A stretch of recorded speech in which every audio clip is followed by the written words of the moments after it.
Bapak, Ibu, dan saudara-saudara yang terkasih, salam sehat penuh kerahiman Tuhan. Apa kabar hari ini? Pasti kita baik-baik saja ya. Semoga kita dalam lindungan dan kerahiman Tuhan. Amin, amin. Hari ini kita dalam edisi Kupas Tuntas ini kembali ingin melanjutkan tema per tema yang akan kita bahas bersama, supaya kita, Anda dan saya, dapat memahami dan menghayati makna devosi kerahiman itu. Hari ini secara khusus kami akan mengambil tema tentang rosario kerahiman, saudara-saudara. Rosario kerahiman macam apa? Kan udah punya Romo rosario yang Bunda Maria itu ya. Rosario yang Bunda Maria ini kayak gini, saudara-saudara. Ya, nih ada salib Yesus, kemudian mulai biasanya dengan aku percaya, Bapa kami, kemudian salam putri atau sapaan kepada Bunda Maria, kemudian kemuliaan, kemudian ada ya Yesus, baru kita peristiwa-peristiwa. Nah, ternyata dalam devosi kerahiman ini, Tuhan Yesus mengajarkan kepada Santa Faustina mengenai rosario kerahiman. Alias apa? Disebut dalam bahasa Polandia koronka, artinya mahkota kecil. Jadi artinya untayan manik-manik bagus. Koronka, Polandia itu mahkota kecil. Maka dalam catatan itu apa yang paling penting? Ini rosario koronka, rosario kerahiman. Bedanya di mana, saudara-saudara? Manik-maniknya hampir sama karena pada tanggal 13 sampai 14 September 1935 Tuhan Yesus sendiri yang mengajarkan mengambil doa ini dari untayan manik-manik rosario.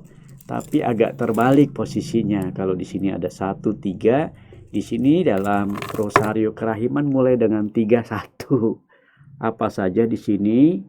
Diuntarakan Bapa kami duluan, salam Maria, aku percaya, baru didoakan Bapa yang kekal, ku persembahkan kepadamu tubuh dan darah, jiwa dan kealahan putramu yang terkasih, Tuhan kami Yesus Kristus, sebagai pendamaian atas dosa kami dan dosa seluruh dunia. Nah, manik ini mengganti untayan manik Bapa kami dalam doa rosario Santa Perawan Maria. Jadi di sini setiap kali setelah itu dengan ucapan demi sengsara Yesus yang pedih, tunjukkanlah belas kasih-Mu kepada kami dan seluruh dunia, sampai 10 kali diulang. Kemudian mulai dari Bapa yang kekal, ku persembahkan kepadamu tubuh dan darah, jiwa dan kealahan putramu yang terkasih, bla bla blanya kita bisa melihat dalam edisi-edisi lainnya. Tapi kita akan melihat apa kepentingannya rosario kerahiman ini. Jadi kalau kita berdoa koronka atau rosario kerahiman ini, Tuhan Yesus mengatakan kepada Faustina amat sangat penting. Doa ini untuk meredam murka Allah. Jadi doa ini langsung ditujukan kepada Allah Bapa sendiri. Dan fungsinya adalah untuk meredam murka Allah atas dosa dunia dan juga dosa-dosaku, dosa kita. Nah, makanya Tuhan Yesus minta berdoalah koronka supaya dapat meredam murka Allah. Dan yang saya lihat juga dalam catatan ini, doa koronka dianjurkan Tuhan Yesus khususnya untuk mendoakan orang-orang yang mendekati ajal. Bagusnya diberi doa koronka. Kenapa? Karena mereka itu sedang mengharapkan dan hidup dalam bentangan atau tegangan pengharapan. Ketika menjelang ajal atau sakratul maut itu baiknya diperkenalkan doa koronka itu atau didoakan doa koronka itu supaya mereka yang ada dalam sakratul maut itu sungguh-sungguh mengharapkan aku sebagai yang akan membela dalam perjalanan menuju rumah Bapa. Jadi mereka ini jiwa-jiwa diminta penuh pengharapan mengandalkan Tuhan Yesus. Mengandalkan apa? Kerahimannya, belas kasih. Itu baiknya seperti itu. Bahkan kalau untuk pengalaman saya pribadi, sejak saya mulai 5 tahun ini mengenal devosi kerahiman dan mendoakannya, doa koronka ini saya juga bisa doakan untuk orang-orang sakit ya. Untuk mereka kalau kita lagi kunjungan orang sakit, doa koronka baik. Mereka yang sedang sakit parah, sakit ringan bagus. Bahkan untuk memohon sesuatu, saya kadang-kadang juga menganjurkan kepada umat, udah doa koronka aja, rosario kerahiman. Percaya deh, Tuhan akan mendengarkan apa yang kamu minta. Dan itu doa koronka ini tidak harus jam 3 loh saudara-saudara ya. Seringkali kita ketukar-tukar, Romo doa koronka itu harus jam 3 ya. Enggak. Doa koronka itu kapan saja waktunya. Pagi bisa, siang bisa, sore bisa, malam bisa, tengah malam atau subuh pun kalau Anda mau bisa ya doa koronka. Tapi kalau doa kerahiman atau disebut jam kerahiman itu memang harus pukul 15.00. Kalau pengalaman saya pribadi, pada pukul 15.00 saya berdoa jam kerahiman. Tapi habis itu disusul dengan doa koronka. Jadi supaya waktunya kita nggak singkat banget. Kalau soal doa jam kerahiman doang singkat loh teman-teman. Cuma 2 menit atau 3 menit. Nah kalau dicampur dengan ini bisa tambah 7-8 menit.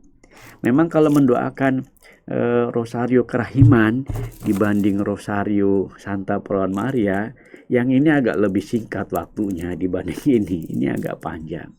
Tapi Tuhan Yesus tidak membandingkan keduanya, melainkan ingin mengajarkan juga selain mengenal rosario atau untayan manik-manik mawar dalam Salam Maria, Tuhan Yesus juga minta ada rosario kerahiman, di mana ada manik-manik untayan yang juga dimohonkan untuk kerahiman ilahi.